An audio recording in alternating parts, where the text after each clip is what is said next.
ganito din ba to? Parang wala sa pag-iisip.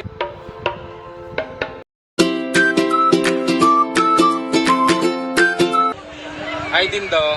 Ay, hello po. Hi, kamusta? Okay lang po. Gusto ko sana kitang i-ambush interview. Okay lang ba sa'yo? Okay lang po. Sige po.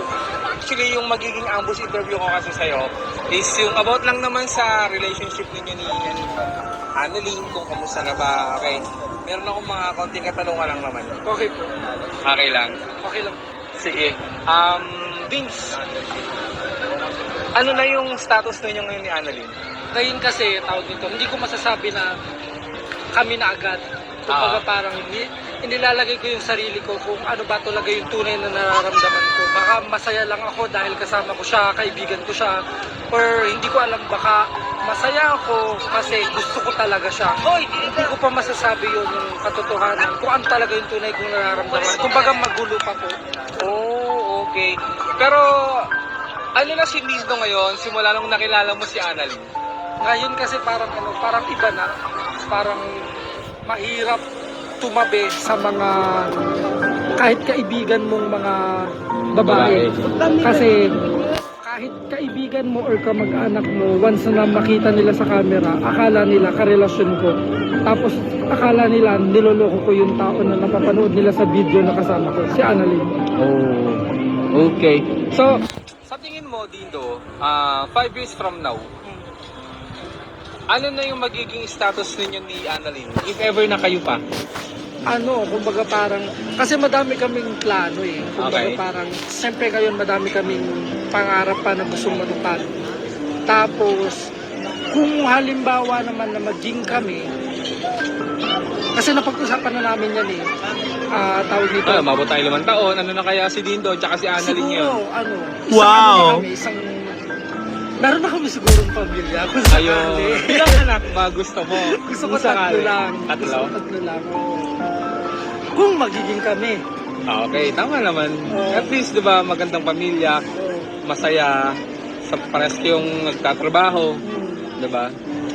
Relasyon or may ating panliligo mo kay Annalyn, anong ginagawa mo ngayon sa buhay-buhay? Ngayon, bukod sa mga napapanood niyo sa video, sa Facebook, ang ginagawa ko ngayon, nag-aaral ako ng ALS, senior high po. Wow! Tapos, ayun, ano pa lang rin, tulong sa pamilya, ganyan. Wow! Kahit grabe. nag-aaral ako, nagtatrabaho pa rin ako, ganyan. Galing naman, nakakatawa ka naman. Oo. Kasi alam mo yun, bukod sa nagpa-vlog ka, nililigawan mo si Annalyn sa vlog mo, ang sweet-sweet din yung dalawa, nakakakilig talagang. Ang dami kasing ang dami kasing mga OFW na talagang kayo na ngayon yung nagiging stress reliever. Oo. Di ba? So anong masasabi mo? Kasi isa ka lang sa nagbibigay sa kanila ng positivity, yun nga, yung pantanggal ng stress ba?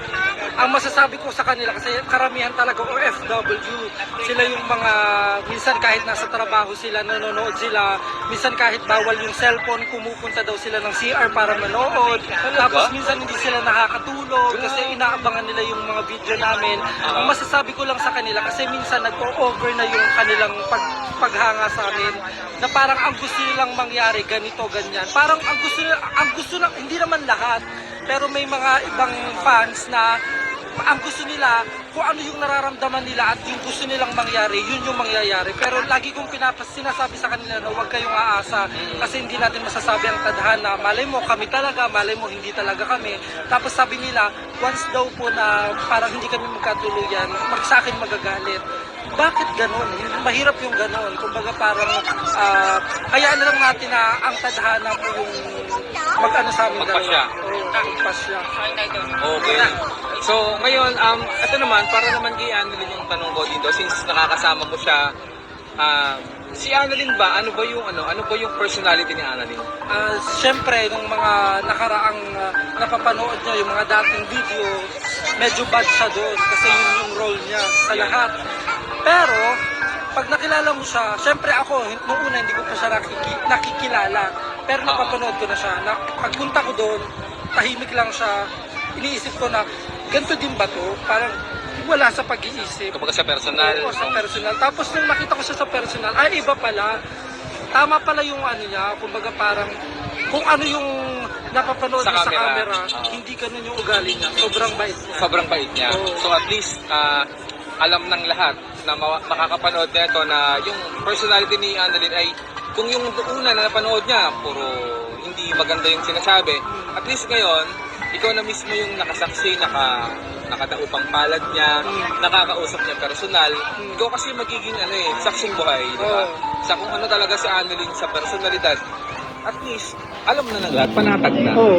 Pero, masasabi ko lang naman dito, hopefully, magkatuluyan talaga kayong dalawa. After 5 years, sana si Annalyn at si Dindo, still pa rin, na ganun pa rin yung pakikitungo sa mga fans niya. Ganun. Diba? Kasi kung wala naman yung mga fans, wala din kami. Siyempre, Yes. hindi mag-viral yung video namin kung wala din sila. Tama, Kaya tama. nagpapasalamat ako sa kanila. Yes, ayan, nakita rin din naman. Salamat.